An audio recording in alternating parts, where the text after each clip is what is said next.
எந்த பெரியார் மகனாக இருந்தாலும் சரி மரணித்துட்டார்னு சொன்னால் அவருக்காகத்தான் நாம துவா செய்யணும், அவருக்காகத்தான் நாம துவா செய்யணுமே தவிர அவரிடத்தில் துவா செய்தல் என்ற ஒரு வழிமுறையே இஸ்லாத்தில் கிடையாது.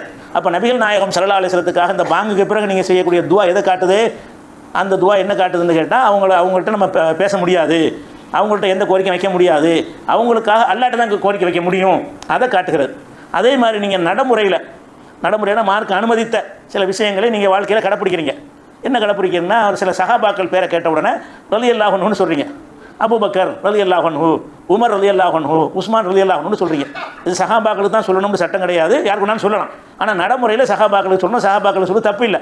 எனக்கு கூட சொல்லலாம், உங்களுக்கு கூட சொல்லலாம். யார் பேரை கேட்டாலும் அவருக்கு அது என்ன, அதுக்கு அர்த்தம் என்னன்னு கேட்டால் அல்லாஹ் அவரை பொருந்திக் கொள்வானாக. ஒரு ஆள் பேரை கேட்டுட்டீங்க, அபூபக்கர்னு பேரை கேட்டீங்க, அவருக்கு நீங்கள் எதாவது செய்யணும். என்ன செய்யணும்? அபூபக்கரே எங்களை காப்பாற்றுங்கன்னு அவரை போய் கூப்பிடக்கூடாது, அவருக்காக நீ அல்லாட்ட கேட்கணும். அந்த பேரை கேட்டவுடன் ரலியல்லாஹு அன்ஹுன்னு சொல்வது எதை காட்டுகிறது? அவர் நம்மளோட ஒன்றும் செய்ய முடியும், அவருக்கு தான் நம்ம துவா செய்யலாம். உமர்னு கேள்விப்பட்டீங்க, உமருங்கிற வார்த்தையை கேட்டவுடனே உமர் ரலியல்லாஹு அன்ஹு, நான் உமர்னு சொன்னாலும் நீங்கள் ரலியல்லாஹுன்னு சொல்லுவீங்க, அல்லது நானே உமர் ரலியல்லாஹுன்னு சொல்லுவேன். அப்படி சொல்லணும்னு கட்டாயம் கிடையாது, சொல்வது தப்பும் கிடையாது. சொல்லித்தான் ஒரு சஹாபி பேரை கேட்டால் ரலியல்லாஹு அன்ஹு சொல்ல வேண்டும் அப்படின்னு எந்த ஒரு குர்ஆன் ஹதீஸ் கிடையாது. ஆனால் அல்லாஹ் பொருந்திக் கொள்வானாக என்ற துவாவை யாருக்கு வேணாலும் செய்யலாம். அபூபக்கர்னு மொட்டையை சொல்லிட்டு போனாலும் குற்றம் கிடையாது, ஆனால் ரலியல்லாஹு அன்ஹு சொன்னாலும் குற்றம் கிடையாது. இப்போ அபூபக்கர் ரலியல்லாஹு அன்ஹு நம்ம சொல்கிறோம்னா என்ன அர்த்தம்?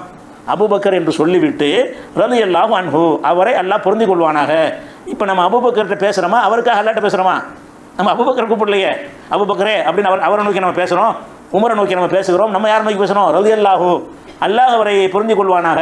அப்போ அல்லாஹ் அவரை பொருந்திக் கொள்வானாங்கிற துவாவை தானே நம்ம எல்லா சஹாபிக்கும் பயன்படுத்துகிறோம். அப்போ அந்த சஹாபாக்களில் யாரையாவது நோக்கி பேசுகிற மாதிரி நம்ம வளமையிலேயாவது இருக்குதா? எந்த ஒரு பெரியாரை கேட்டாலும் என்ன செய்கிறோம்? ரலியல்லாஹு அன்ஹு. எந்த ஒரு சஹாபி பேரை கேட்டாலும் அபூ ஹுரைரா ரலியல்லாஹு அன்ஹுங்கிறோம், பெண்களாக இருந்தால் ரலியல்லாஹு அன்ஹான்னு சொல்கிறோம், ஆயிஷான்னு சொல்லிவிட்டு அல்லாஹ் அவரை புரிந்து கொள்வானாங்கிறோம். அப்போ ஆயிஷா நாயோட நம்ம உரையாட முடியாது, அவங்க மொத்தம் போயிட்டாங்க. அவங்களுக்கு அல்லாட்ட உரையாடணும். அல்லா தான் ஹயாத்தாக இருக்கிறவன், என்று உயிரோடு இருக்கிறோம், அவன் தான் நம்மளும் உயிரோடு இருந்துகிட்டு இருக்கிறோம். அப்போ உயிரோடு இருக்கிற நாம உயிரோடு இருக்கிற எல்லா இடத்துல என்ன செய்கிறோம்? ஆயிஷா நாய்க்காக, அபூபக்கருக்காக, உமருக்காக எல்லாம் துவா செய்கிறோம். அப்போ இதில் என்ன விளங்குகிறது? நம்ம எந்த ஒரு மனிதருக்காகவும் நம்ம தான் அல்லாட்ட துவா செய்யணும்.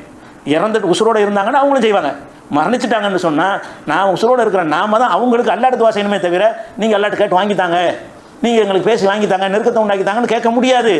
அப்படி கேட்க முடியுமா இருந்தால் அது மாதிரியான சொற்களை மார்க்கம் கற்று தந்திருக்கும்.